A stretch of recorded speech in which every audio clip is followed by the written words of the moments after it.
बिस्मिल्लाहिर्रहमानिर्रहीम। अस्सलाम वालेकुम मेरे पाकिस्तानियों, कैसे हैं? ठीक ठाक। आप तैयार हो अगले लेक्चर के लिए? सही है जवानों।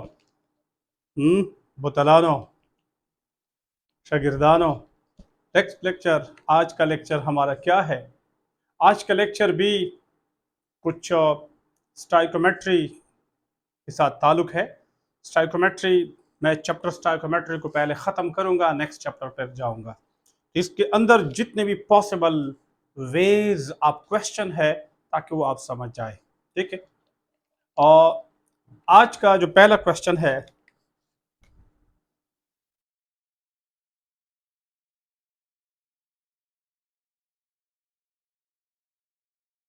ठीक है, आसान है, मुश्किल नहीं है। क्या कहते हैं? The least number of molecules, the least number of molecule are present in 30 gram of. आपसे ये पूछता है कि अगर इसकी 30 ग्राम है, इसकी भी 30 ग्राम है, 30 ग्राम है, 30 ग्राम है, तो कम मॉलिक्यूल्स किस में मौजूद होंगे? बड़ा आसान क्वेश्चन। ठीक है, कॉमन सेंस है इसमें। पहली बात तो ये है, आपको ये पता हो, नंबर ऑफ मॉलिक्यूल्स और मोल्स ये डायरेक्ट रिलेटेड है। क्या चीज है? मॉलिक्यूल्स, मोल और मॉलिक्यूल्स क्या है? डायरेक्ट रिलेटेड है। जिसके मोल ज्यादा हो उसके मॉलिक्यूल भी ज्यादा होंगे, क्योंकि एक मोल में आयोगेड्रो नंबर के बराबर मॉलिक्यूल्स होते हैं। तो लेट वी सी कि किसके मोल ज्यादा आ रहे हैं। ठीक है, लेकिन हमसे क्वेश्चन में डिमांड ज्यादा का नहीं है, लीस्ट का है। तो हम लीस्ट को ढूंढेंगे। तो कैसे ढूंढेंगे? मैं आसान फार्मूला तो जो आप पढ़ चुके हैं, मोल बराबर होता है mass in gram divided by molar mass. ये फार्मूला आपको आता है। अब मैं आपसे क्वेश्चन, बड़ा सिंपल है, ये देखो, मास इन ग्राम वो तो दिया है सबका, 30 ग्राम है।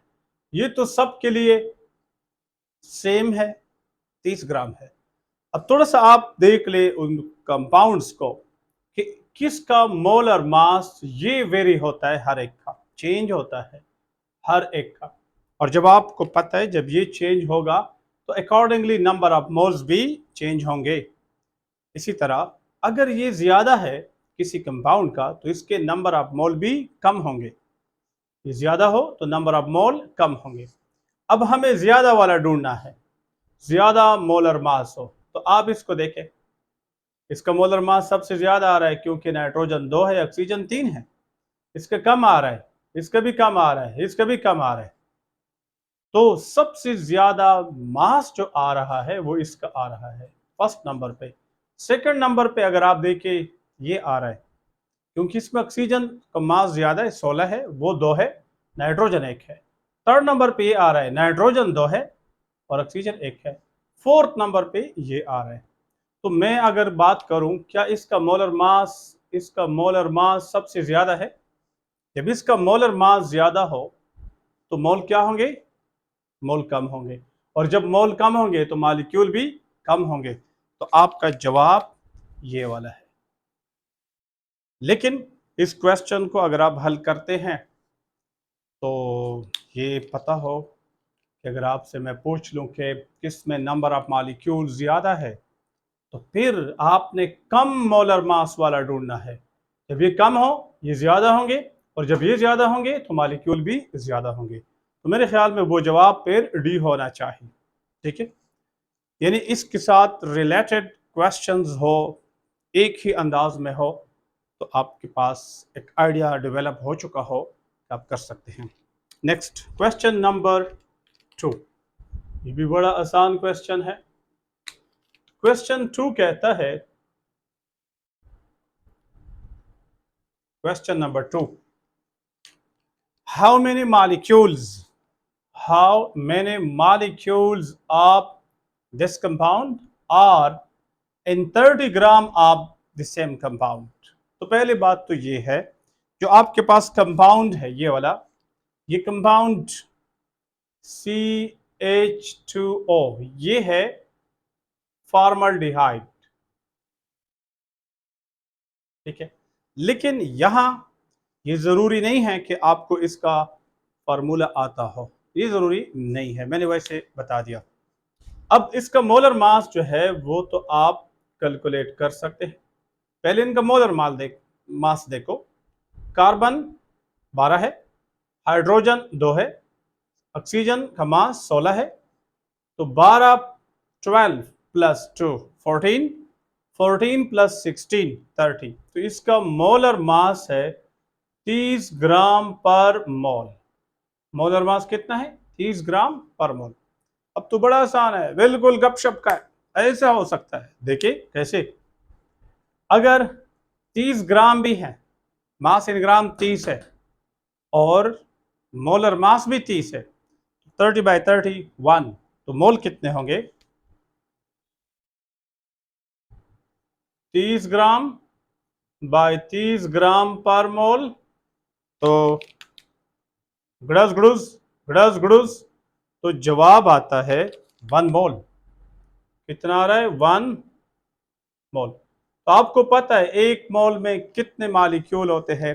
आयोगेड्रो नंबर के बराबर। तो बस आपके पास जवाब आ गया। कितने, आपसे पूछा है हाउ मेनी मॉलिक्यूल्स, मॉलिक्यूल कितने होंगे आयोगेड्रो नंबर के बराबर। कौन सा ऑप्शन ठीक है? ए वाला गलत है, ये गलत है, ये भी गलत है। तो आपका जवाब कौन सा वाला है? ये वाला है, ठीक है। तो ये भी आसान क्वेश्चन है, लेकिन आपने इतना टाइम नहीं लगाना है, ये तो मैं आपको समझाने के लिए टाइम लगा रहा हूं, ठीक है। तो देखिए इधर कैसे करेंगे।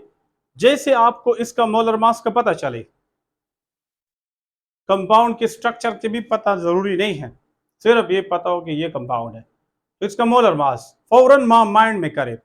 इसके कितना है? 12 2 14 16, 14 प्लस 16 30। तो इनका मोलर मास 30, इसका मास इन ग्राम भी 30। तो mass in gram divided by molar mass is equal to mole. तो इसे एक आता है, एक मोल में कितने पार्टिकल होते हैं? एवोगैड्रो नंबर के बराबर। तो फौरन आप जवाब ढूंढ सकते हैं without using any rough work. इस क्वेश्चन के लिए ऐसे बहुत सारे जगहों पे इसके लिए भी आप रफ वर्क की जरूरत नहीं है, आप फौरन कर सकते हैं। तो मेरे पास जवाब इसका है बी वाला।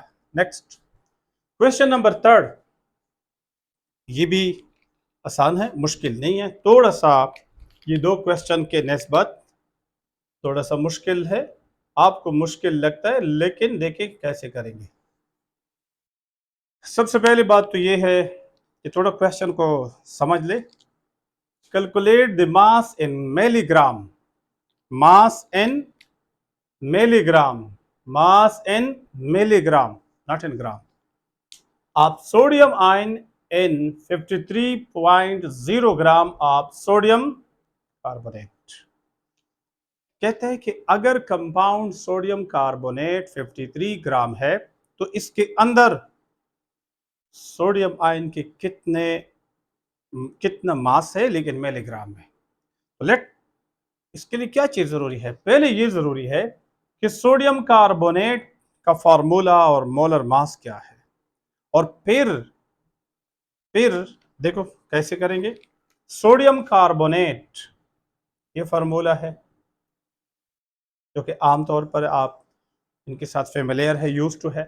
तो इनका मोलर मास देखे, सोडियम 23 है, 23 2 44 46, और ये 46 हो गया सोडियम। कार्बन कितना है? 12, और ऑक्सीजन 16 3 48 48, 48 प्लस 12 60, 48 प्लस 12 60, 60 प्लस 46। अगर 46 से 40 इधर कर दे, 60 में ऐड कर दे, तो 100 हो जाएगा। 6 बकाया रहता है, 106 हो गया।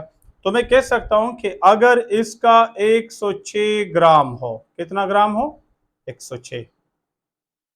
तो सोडियम इसमें कितना है? ये आए। अब ये वाला, ये दो है ना, तो 23 2 46, तो 46 ग्राम सोडियम मौजूद है। तो हम सोडियम आयन को पहले ग्राम में मालूम करते हैं, फिर मिलीग्राम में कन्वर्ट करना आसान है।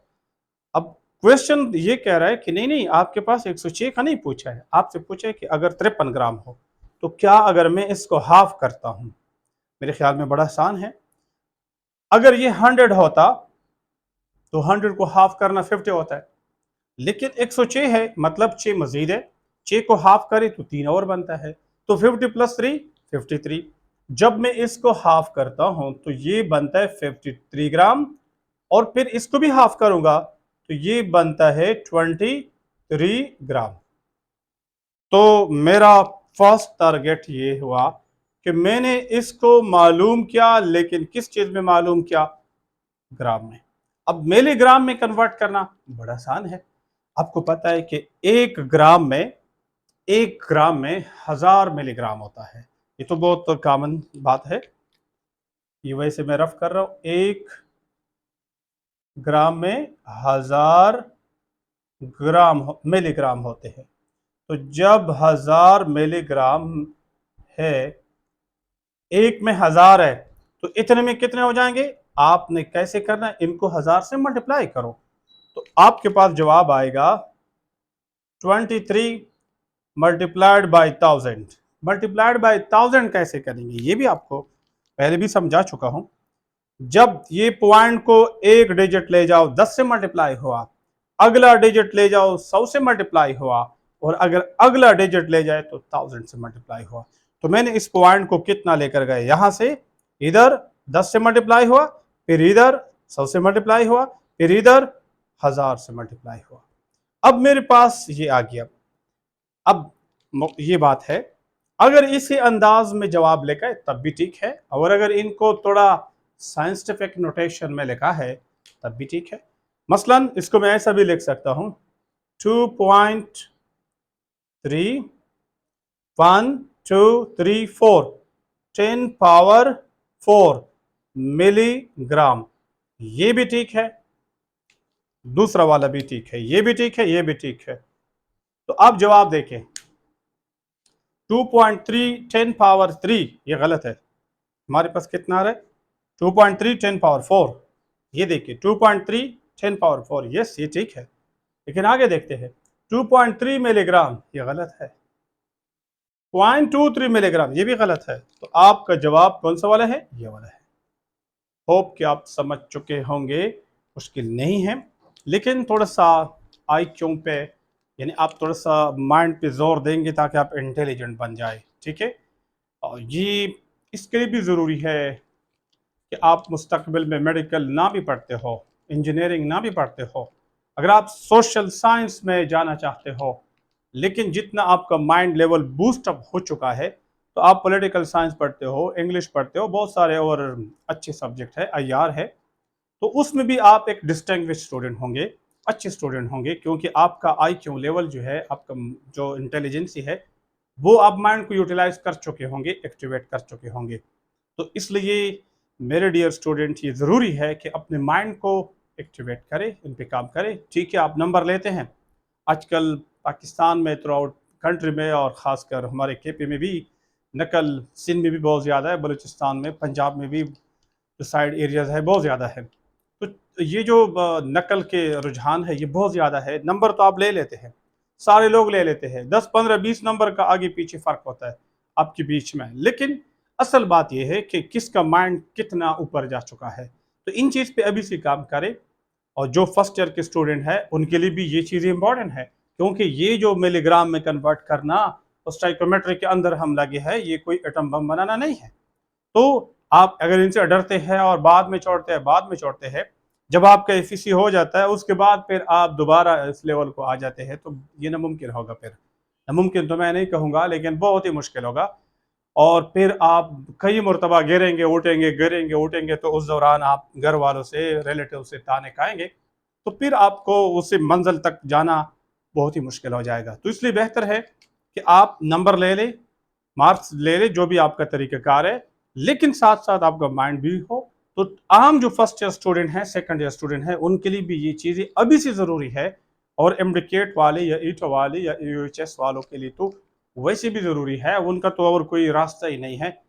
पहले अगर सीखा ही या नहीं नहीं सीखा है, अब तो सीखेंगे वो। सही है, मेरे साथ रहे। ओके, अल्लाह हाफिज़, थैंक यू।